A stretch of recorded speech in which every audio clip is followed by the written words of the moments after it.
Hello BookTube, welcome back to my 2026 library tour.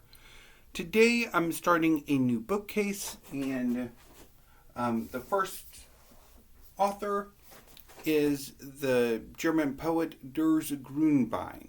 I have two works by him.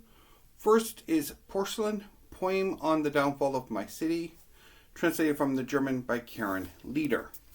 This is a volume of poetry that looks and explores the city of Dresden, which was destroyed during World War II.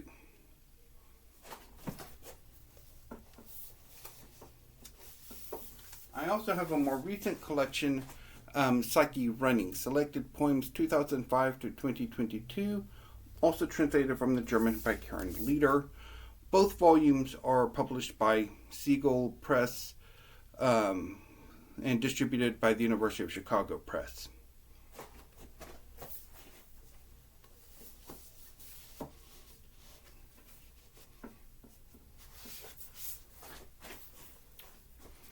Napalm in the Heart by Paul Gosch, translated from, I think, the Catalan or the Spanish by Maria Fay Letham.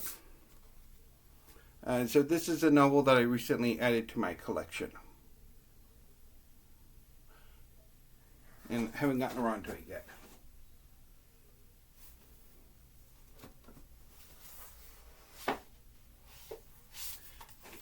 The Man with Night Sweats by Tom Gunn. This is a slim volume of poetry by one of the major gay poets of the later half of the 20th century. A pretty good collection. Gravel Heart by Abdulrazak Gurna. Recently added this to my collection. I have something of a kick for the Nobel Prize in Literature, and I've been meaning to pick up something by Gurna for quite a while, and so I finally decided to add this to my collection a few months ago.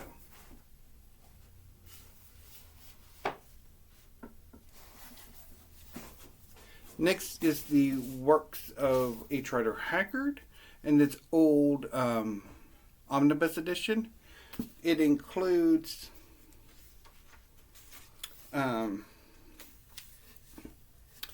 Cleopatra, which is a historical novel, and then She, his great adventure novel.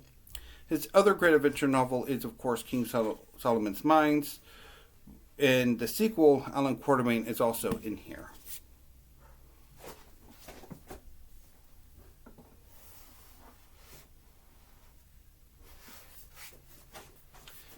The Vegetarian by Han Kang, translated from the Korean by... I'm going to have to go hunting for it.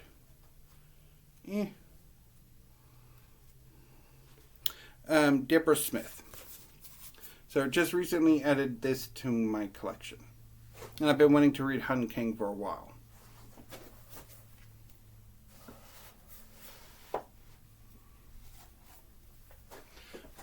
Raisin in the Sun by Lorraine Hansberry, a classic of American drama. It's about a family of African Americans in Chicago in the 50s. Or thereabouts, who are expecting a windfall from the life insurance policy of the family patriarch who recently died. And each member of the family has their own dreams of what to do with that money. And whether or not their lives will improve or not is very much a question throughout the novel. Throughout the play. Really, really good.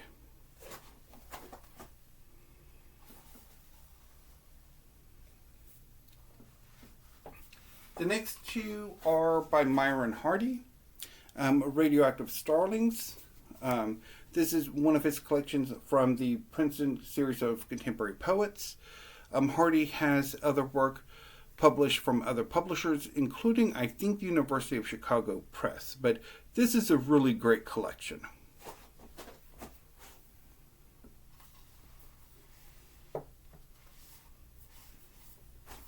And he recently published a second collection with the Princeton series of contemporary poets called Aurora Americana, which is also pretty good.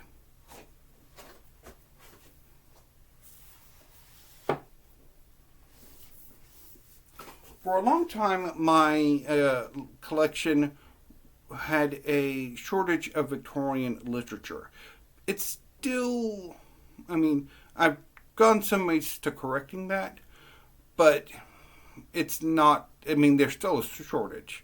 So I recently added The Mayor of Casterbridge by Thomas Hardy to my collection.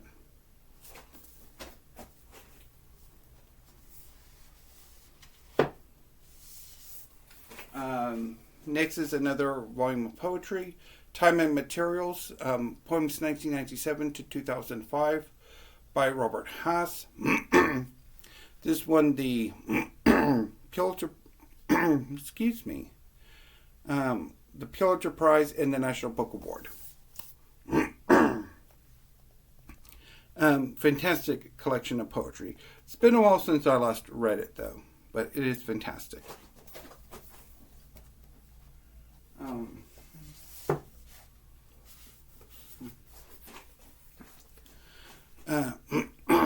This is Mysterious Skin by Scott Heim. This is one of the oldest books in my collection. I've had this since I was a teenager. It's a harrowing novel about two young men and how they cope with childhood sexual abuse by their Little League coach.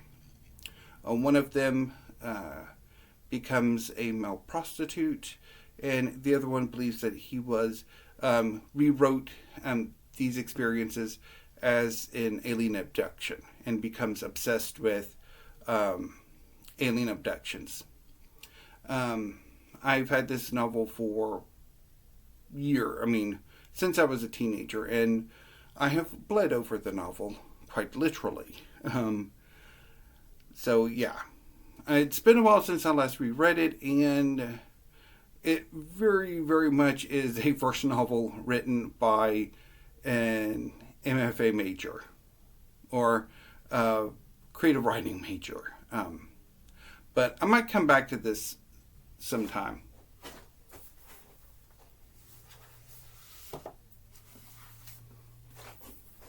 The Histories by Herodotus, translated by C.C. Macaulay. I've had this for quite a while. Have not actually gotten around to reading it yet, though.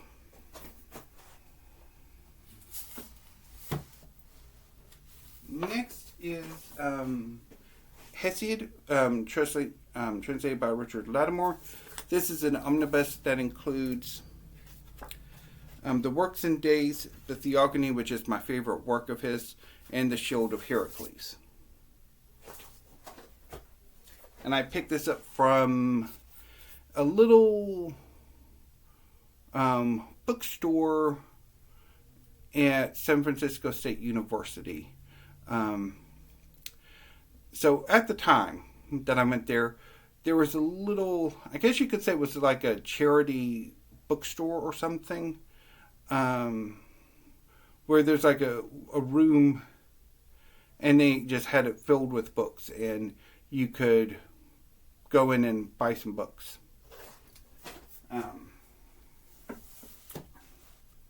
So the next three books are by Sean Hewitt. The first two are poetry collections, starting with Tongues of Fire, which is pretty good.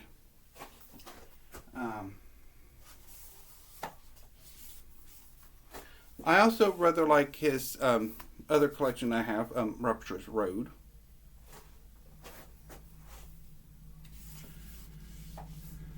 I'm a little uncertain about Open Heaven, his novel. This is a novel about a man who's returning to his hometown after years away, who's looking at the former home of friends of his father's. And during the summer he was 16, or during the year that he was 16, or maybe 17. These friends took in a relative who was a bad boy. And the narrator, I think his name is James, falls in love with him. And what follows is a weird friendship filled with logging, with what exactly is the nature of this friendship. And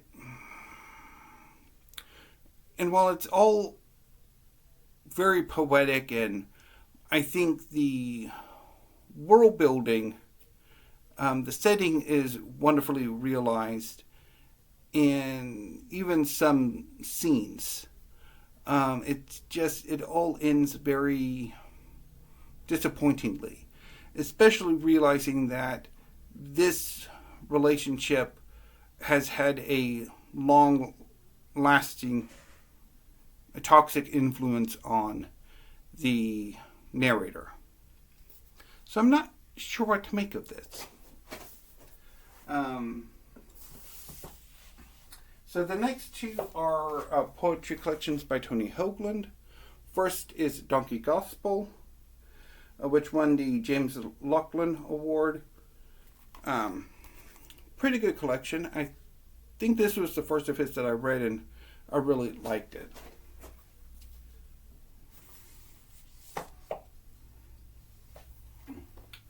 I didn't get on as well with the unincorporated person, or I didn't get on as well with unincorporated persons in the late Honda Dynasty. But I would like to reread both of these at some point.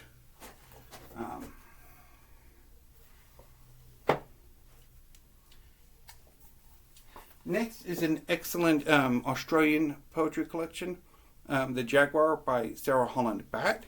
This is a selected collection of her poetry, I believe. Maybe, no. No, actually, no, I don't think this is. Yeah, I don't think this is actually a selected collection of her poetry. I think it's a collection on its own.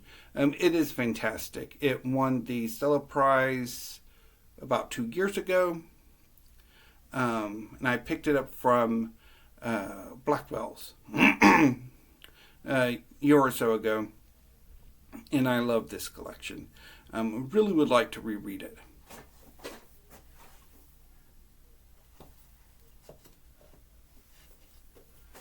Next is Dancer from the Dance by Andrew Holleran. This is a classic of gay American literature. It's about a man who's kind of comes out and experiences the gay scene in the 1970s. It's been a while since I've read it.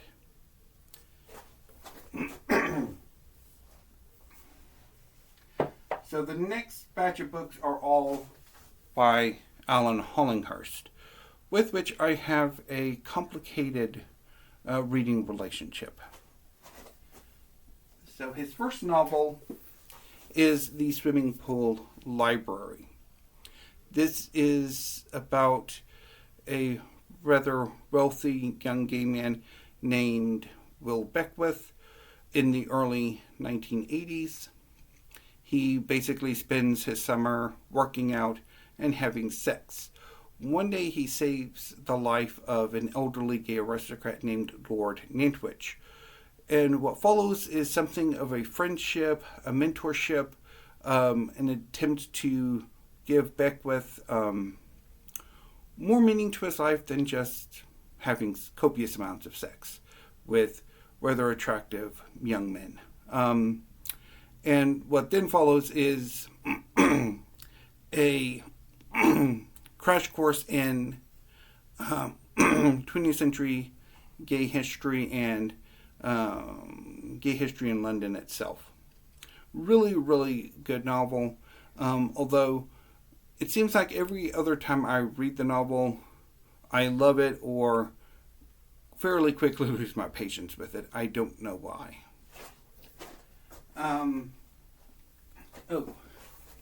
So I picked this novel up at a used bookstore in San Francisco.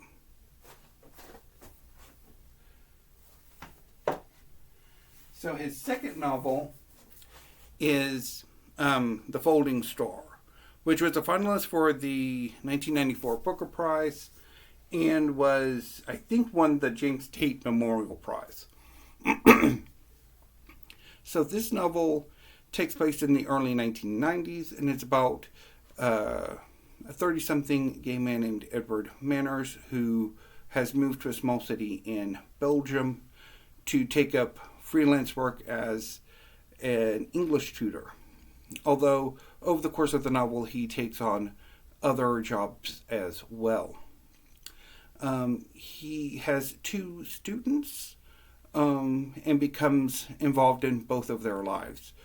One of them more thoroughly because he gets a job, a part-time job at the one's father's museum. And then the other one, the more handsome, more academically gifted one, Edward falls in love with. And what follows is Edward's increasing obsession with trying to figure out who this young man is, what the nature of his friendships are, and yeah. It took me a very long time to finally get this novel.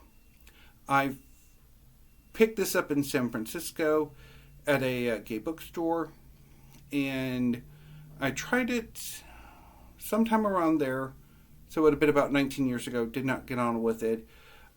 Recently tried to read it a few years ago, didn't get on with it then either, and it was finally this year that I finally read it and really enjoyed it.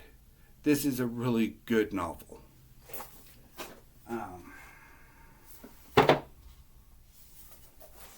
Next is The Spell by Alan Hollinghurst. This is the first novel of his that I ever owned. It is set in the mid-1990s and is about 4 gay men who are intertwined by romantic relationships. So the first character we meet is named Robin. He is an architect who is the oldest of the group in his mid-40s. He is, and although he is starting to age, he is still a silver fox. He is involved with a younger man named,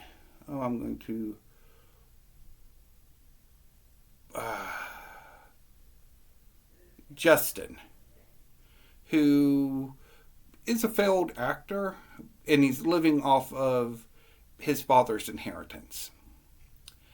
The year before, Justin was involved with Alex, who is slightly older and works in the Foreign Office. And then rounding out the 4 is Robin's biological son, Danny, who gets involved with Alex. So unlike the first 2 novels of Hollinghurst, which are in the first person, this one is in the third person. And I think Hollinghurst is trying for a more ensemble piece, although as the shortest novel of Hollinghurst's, I don't know necessarily if he succeeds.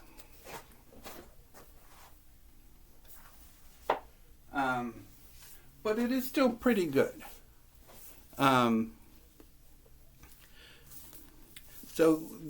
Hollinghurst's 4th novel is The Line of Beauty, which won the 2004 Booker Prize. So this is a novel set in the 80s about a young gay man named Nick Guest, who has been adopted as a sort of pet by a wealthy political family called the Feddens. Nick is friends with the older child of the Feddens, Toby, and has effectively been drafted to be the younger child, Catherine's chaperone. Not that Nick does much chaperoning. And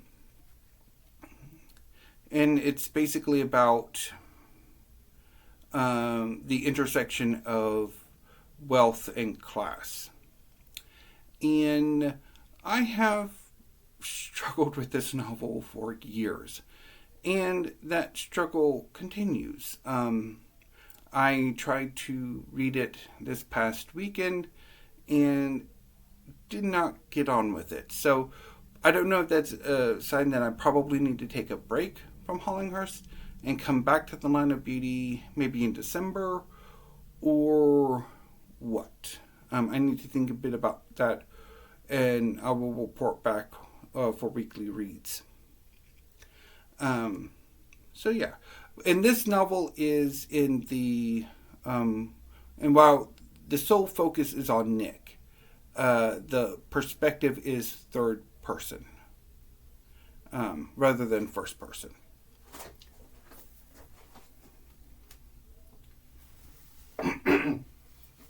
And I picked up the Line of Beauty, I'm thinking, from that same gay bookstore that I picked up the Folding Star. I could have sworn that I picked it up from Book People in Austin, but Book People has a sticker that they put on the barcode of their books, and that sticker isn't there, so I'm assuming I've had to have picked that up in San Francisco. Hollinghurst's fifth novel is The Stranger's Child. I don't know much about it because I have never gotten around to trying it yet. So one of these days I will.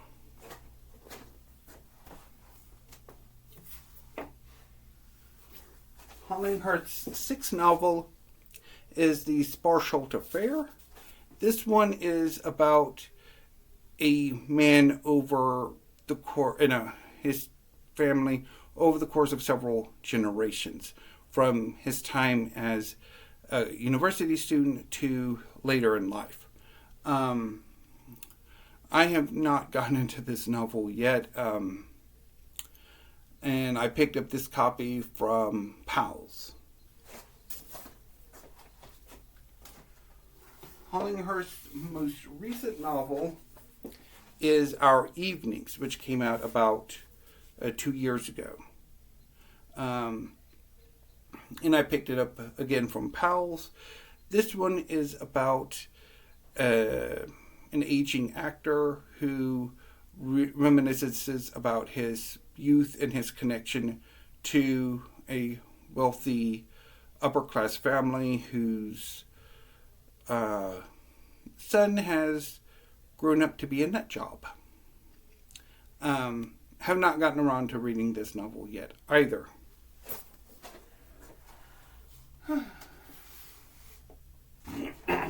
Now, I know who you all will be expecting to come next. However, the space at the end of this bookcase does not necessarily allow for that. So, I'm going to have to jump Homer and go to two poetry collections by Marie Howe. Starting with her earlier collection, What the Living Do, which is her second collection and is amazing. It is just visceral and hard-hitting and just fabulous.